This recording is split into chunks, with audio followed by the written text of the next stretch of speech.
At itong isa. Dito natin sa ikat.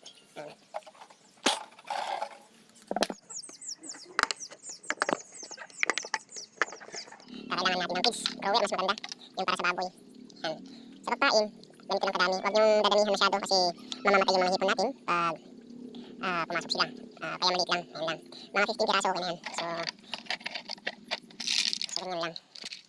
So ganyan lang kalikit yung ilalagay natin pain. At saka yun yung isa.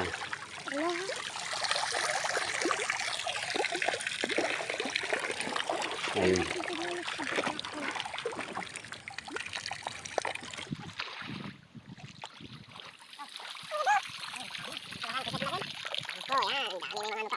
May mga...